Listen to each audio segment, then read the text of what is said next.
नमस्कार दोस्तों। रीट के लिए साइंस की टेस्ट सीरीज चल रही थी जिसका अगला वीडियो है। देखिए आज की वीडियो का पहला प्रश्न, यदि वस्तु अवतल दर्पण की वक्रता केंद्र सी पर स्थित है तो प्रतिबिंब कहाँ पर बनेगा? तो वक्रता केंद्र पर बनेगा। यदि वस्तु अवतल दर्पण की वक्रता केंद्र सी पर स्थित है तो प्रतिबिंब कहाँ पर बनेगा? वक्रता केंद्र पर बनेगा। सांद्र H2SO4 को जल में मिलाने पर क्या होगा? तो ऊष्मा उत्सर्जित होती है। कठोर जल को मृदु जल बनाने में के लिए प्रयुक्त होने वाला यौगिक कौन सा है? तो सोडियम कार्बोनेट का प्रयोग किया जाता है। कठोर जल को मृदु जल बनाने में प्रयुक्त होने वाला यौगिक कौन सा है? सोडियम कार्बोनेट है। चींटी के डंक में पाया जाने वाला अम्ल कौन सा है? तो चींटी के डंक में मेथेनोइक अम्ल पाया जाता है। निम्न में से कौन सा गुण अम्लों में नहीं पाया जाता है? इनका स्वाद खट्टा होता है। बिल्कुल अम्ल होते हैं वो स्वाद में खट्टे होते हैं। ये साबुन की तरह होते हैं। अम्ल होते हैं वो साबुन की तरह नहीं होते हैं। ये नीले लिटमस को लाल कर देते हैं। बिल्कुल जो नीले लिटमस को लाल कर देते हैं अम्ल कहलाते हैं।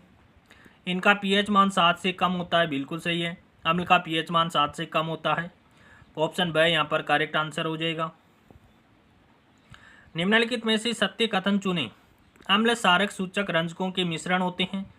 बिल्कुल सही है, जिन्हें अम्ल एवं सारक की उपस्थिति को सूचित करने के लिए उपयोग किया जाता है। पहला ऑप्शन करेक्ट है। गंधीय सूचक वे होते हैं जिनकी गंध अम्लीय व सारक के माध्यम में बदल जाती है। ये भी सही है कि गंधीय सूचक वे होते हैं जिनकी गंध अम्लीय और सारक के माध्यम में बदल जाती है।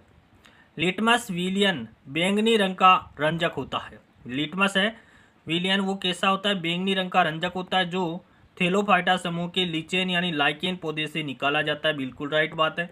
तो उपरोक्त सभी कथन यहाँ पर सही है। ऑप्शन द है वो यहाँ पर करेक्ट आंसर हो जाएगा। निम्न में से फंजाई का उदाहरण कौन सा है? तो देखिए यीस्ट भी क्या है? फंजाई है। मशरूम भी फंजाई है और कुकुरमुता भी क्या है? फंजाई है। तो यहाँ पर सभी करेक्ट आंसर हो जाएगा।